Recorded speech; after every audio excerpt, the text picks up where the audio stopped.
Hi everyone, I'm Xingyu from Tongji University. Today I'll be presenting our work, Negative Emotions, Positive Outcomes, Exploring the Communication of Negativity in Serious Data Stories. This paper is co-authored by me, Yanqiu, Yanqiu, Chen, and Nan Cao from Intelligent Big Data Visualization Lab, Tongji University. Data stories as a visual form that combines data visualization with narratives, interaction, embellishment, or animation are gaining in popularity these days. Among various communication intentions, serious data storytelling is a common goal pursued by storytellers. Unlike stories that aim to entertain the audience, serious data stories are based on serious topics whose messages to be communicated are often negative. Therefore, these stories often seek to elicit negative emotions such as sadness and fear from viewers. For example, during the COVID-19 pandemic, many data journalists discussed how to fight against the fatigue with data and make people really care about the death and care about their own health. In the wild, we can also see that many storytellers use design to achieve such goals.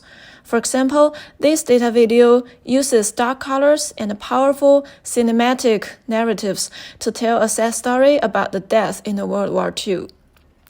This infographic on the left uses a bloody chart to create a striking visual about the Iraq War, but if we change it into a normal bar chart, it won't convey such a strong feeling. So given such motivations, this work focuses on serious data stories and explores what benefits negative emotions may bring and which design methods may contribute to negative emotions. And one special point of this paper is that we examine these questions from the perspective of both storytellers and viewers. So first, we conducted a workshop with 9 domain experts to explore our research questions from the perspective of storytellers. So basically, we asked the experts to present any serious data stories they knew or they created that can effectively convey negativity. And we also organized a focus group discussion to collect a lot of thoughts and opinions from them. As a result, we collected a corpus of 72 serious data stories that the experts thought can trigger negative emotions. We also identified 3 possible benefits of eliciting negative emotions for serious data stories, including leading to contemplative experiences, enhancing user engagement, and leaving a long-term impression.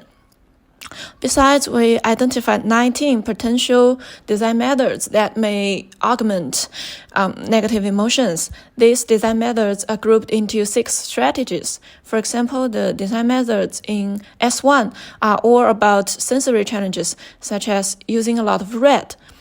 S4 is about removing the viewer's control over the data story, and S6 is about deliberately guiding the viewers to obstacles and failures. Last, we identified 3 controversial issues. For example, some experts thought people's acceptance levels of negative emotions may vary, and some experts questioned the effectiveness of several design methods we identified. So we then recruited 35 participants and conducted an in-lab study to examine our research questions again from the perspective of viewers. And we're mainly interested in what are the outcomes of eliciting negative emotions in serious data stories and how effective are the identified design methods in augmenting negative emotions.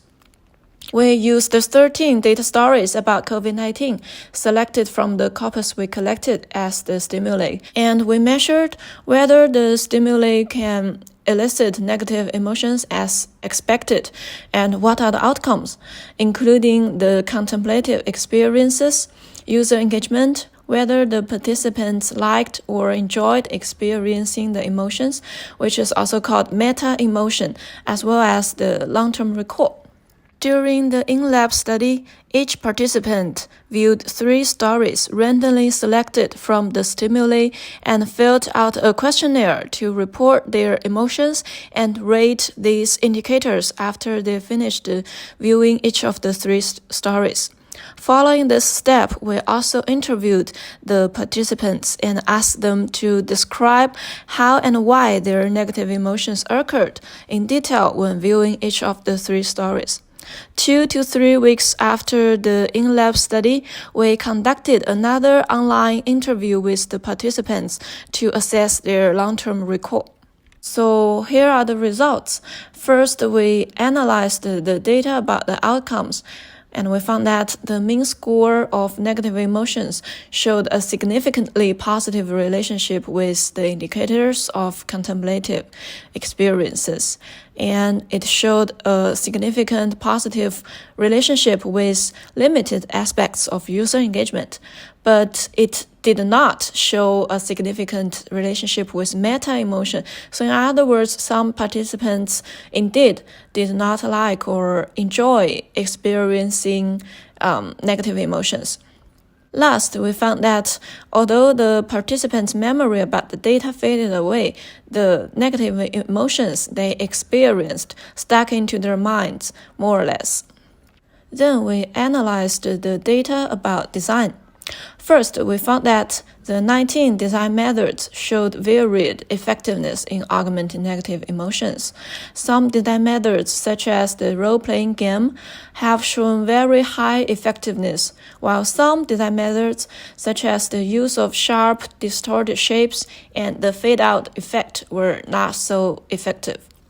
We also distilled all the design emotion pairs and conducted social network analysis on them. Here we can see that some design methods were more frequently associated with certain types of emotions, and also the lingering effect of these design methods varied. For example, the most remembered design element was the images and the photographs in the data stories. To sum up, there are 2 main takeaways of this work. First, we found that eliciting negative emotions seems to be a double-edged sword.